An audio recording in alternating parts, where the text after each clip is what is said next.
نحمدہ ونصلی ونسلم علی رسولہ الکریم اما بعد۔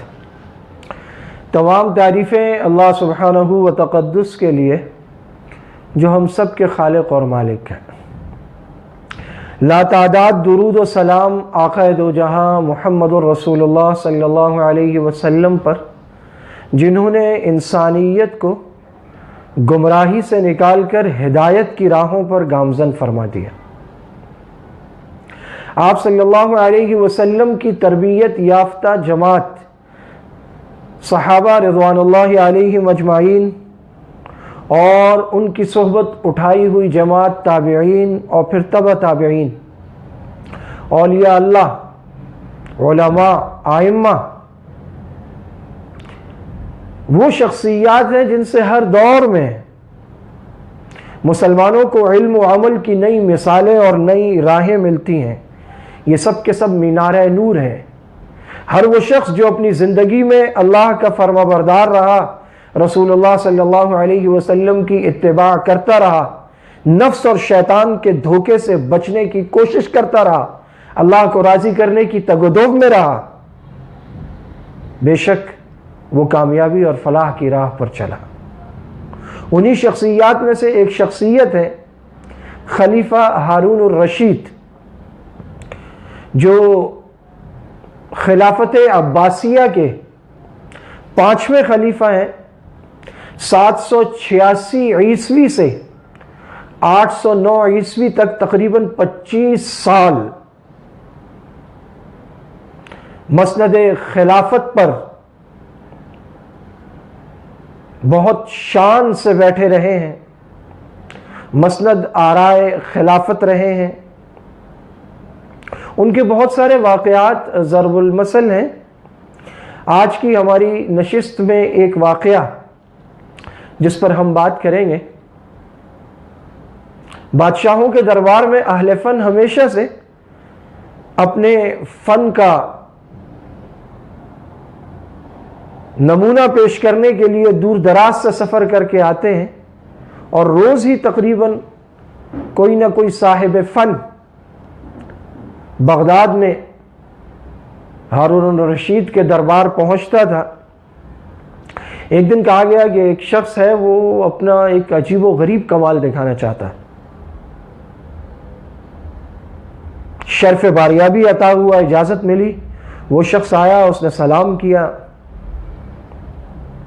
اور بالکل تخت کے قدموں میں لا کر اس نے ایک سوئی زمین میں گاڑ دی، اور پھر وہ پیچھے ہٹتا چلا گیا، حتیٰ کہ وہ اس ہال کے تقریباً دوسرے سرے تک 70 قدم دور چلا گیا۔ وہاں جا کر اس نے ایک اور سوئی نکالی اور اپنی جگہ پر کھڑے ہو کر اسے 2 انگلیوں میں دبایا، نشانہ سادھا،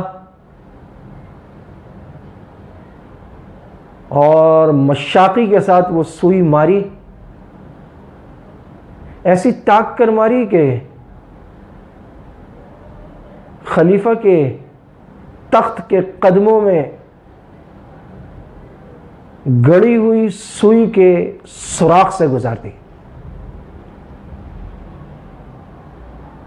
پورا دربار انگشت بدنداں تھا، اور خلیفہ متحیر اس شخص کو دیکھ رہا تھا جو 70 قدم دور کھڑا اس سوئی کے سوراخ سے ایک اور سوئی پار کر چکا تھا۔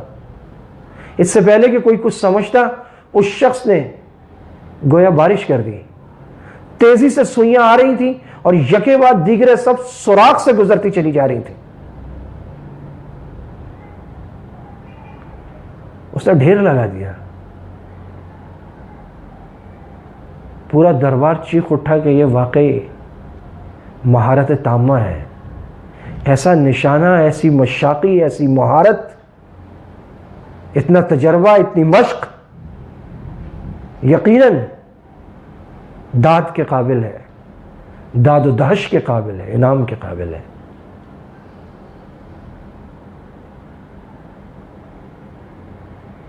ہارون الرشید نے اسے بہت غور سے دیکھا۔ وہ ایک ابھرتی ہوئی عمر کا نوجوان تھا، ہارون نے اسے قریب بلایا اور اسے کہا کہ تمہاری مہارت قابل دید بھی ہے اور قابل داد بھی، تم نے واقعی ایک نظر خیرہ کر دینے والا نظارہ پیش کیا ہے۔ اور پھر ہارون نے کہا کہ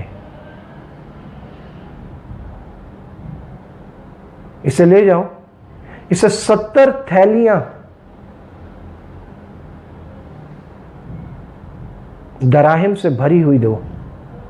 وہ بہت خوش ہوا، ابھی وہ قدم بوسی کے لیے ایک قدم آگے بڑھا ہی تھا کہ ہارون کا دوسرا فرمان جاری ہوا۔ اس نے کہا اور اسے 70 کوڑے مارے جائیں۔ وہ جہاں تھا وہیں تھم گیا، اور ہر درباری ایک لمحے کو ساکت رہ گیا، سب حیرت سے ہارون کو دیکھ رہے تھے کہ یہ کیسا انعام ہے، ایسی مشاقی، ایسی مہارت، ایسی صلاحیت، ایسا اعتماد، ایک سوئی ادھر ادھر نہ ہوئی اور اسے 70 کوڑے لگانے کا حکم۔ اس کا چہرہ حیرت و استعجاب کی تصویر بنا ہوا تھا۔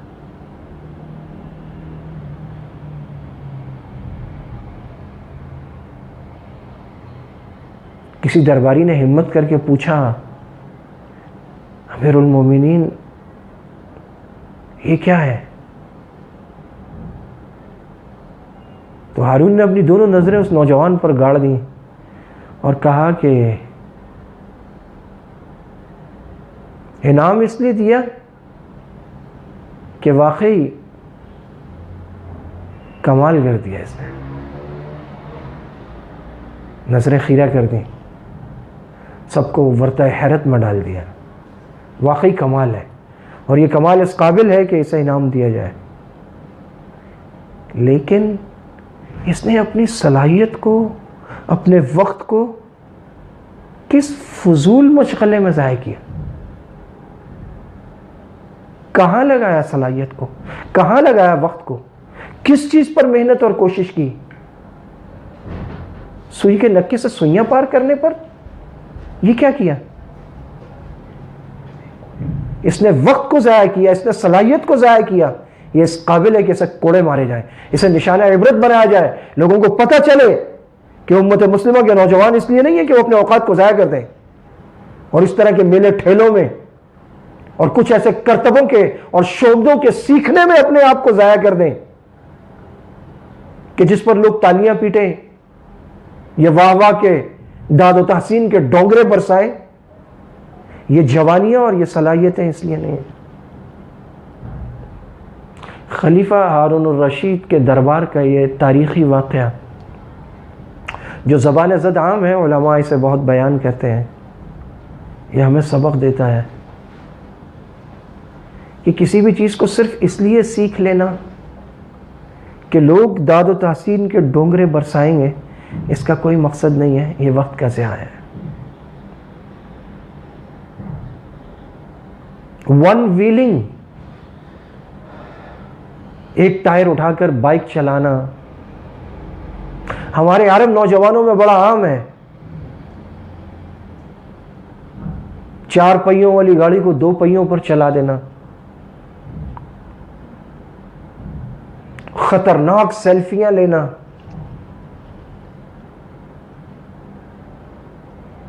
اونچی اونچی بلڈنگوں سے کودنا بلا مقصد۔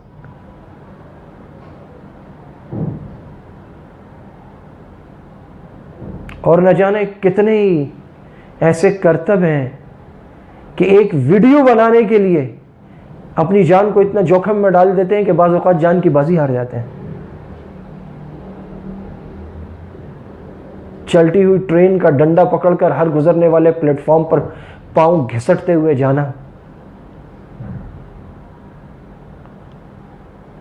کیا ایک انسان کی ساری صلاحیتوں کا اور ایک مسلمان کی ساری زندگی کا مقصد اس کی جوانی، جو اس کی زندگی کا سب سے قیمتی وقت ہے، اس کا مقصد بس فقط اتنا ہی ہے کہ وہ کوئی ایسا وائرس بنا دے کہ وہ دوسروں کے سافٹ ویئرز کو تباہ کر دے، وہ کوئی ایسی ایپلیکیشن بنا دے جسے بہت سارے لوگ ڈاؤن لوڈ کر لیں، وہ کوئی ایسی ویڈیو پوسٹ بنانے میں کامیاب ہو جائے جسے بہت سارے لائکس مل جائیں. یہ کیسی زندگی گزار رہے ہیں ہم؟ فیس بک پر ہزاروں فرینڈز ہیں اور گھر میں بھائیوں سے بات چیت نہیں. لوگوں سے داد و تحسین، خود نمائی، مدح سرائی، واہ واہ سننا، اس کی بھوک تباہ کر کے رکھ دیا امت مسلمہ کو. وہ ڈیوائسز بناتے جا رہے ہیں، ہم تو انہیں پورا ایکسپلور بھی نہیں کر پا رہے، لیکن اس کے جتنے برے فنکشنز ہیں ان میں پھنس کر ہم نے اپنی زندگیاں، اپنی جوانیاں برباد کر دی ہیں، اور ہم اپنی زندگی کے اہداف، ٹارگٹس، گولز سب بھول چکے ہیں.